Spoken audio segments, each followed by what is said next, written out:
Now, over a year after 21 people were killed in a crash involving a Boeing 737-800 aircraft in Kozhikode, the Aircraft Accident Investigation Bureau released its final investigation report into the deadly crash. NDTV's Vishnu Som poured over this 250-page report, and here are some of its troubling findings. The probable cause of the accidents was the non-adherence to standard operating procedures by the pilot, wherein he continued an unstabilized approach and landed beyond the touchdown zone halfway down the runway, despite a go-around call by the other pilot, which warranted a mandatory go-around, and the failure of the other pilot to take over controls and execute a go-around. Now, what exactly does this mean? Well, this means that the pilot who was flying the aircraft, an experienced commander, failed to adhere to a basic warning. Instead of aborting his landing, he chose to go ahead and touch down on a wet runway in heavy wind and rain. In fact, the report says the pilot in command had vast experience at landing at Kozhikode under similar weather conditions.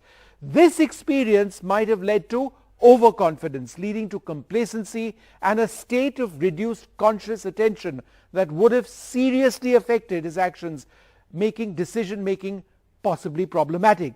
Worryingly, the report says the pilot was on medication which may have affected his judgment. It says, and I quote, "The pilot in command was taking multiple unprescribed anti-diabetic drugs that could have probably caused subtle cognitive deficits due to mild hypoglycemia." Now, the role of air traffic control has also been criticized. They apparently provided inaccurate information about the poor weather conditions at the time. The report says prevailing surface winds were much stronger than the winds reported by ATC. The digital flight data recorder of the aircraft, analysis of that confirms tailwinds of 16 knots when the aircraft was approximately 30 feet over the runway. Now, these tailwinds would have pushed the aircraft down the length of the runway. In fact, that's exactly what happened.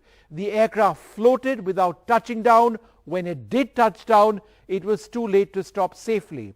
Finally, the role of the management of the airline has been criticized. The report says the actions and decisions of the pilot in command were steered by a misplaced motivation to land back at Kozhikode to operate the next day morning. The unavailability of sufficient numbers of captains at Kozhikode was the result of faulty Air India Express human resources policy. Now, for the families of those who have lost the lives of those they love, this series of failures simply unacceptable.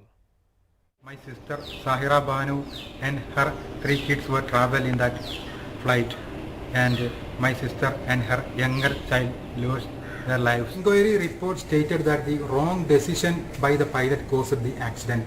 It also blamed the co-pilot's lack of assertiveness and the poor crew scheduling policy of the airline. The Union Ministry also liable to answer the situation, as Air India Express Limited comes under the Civil Aviation Department.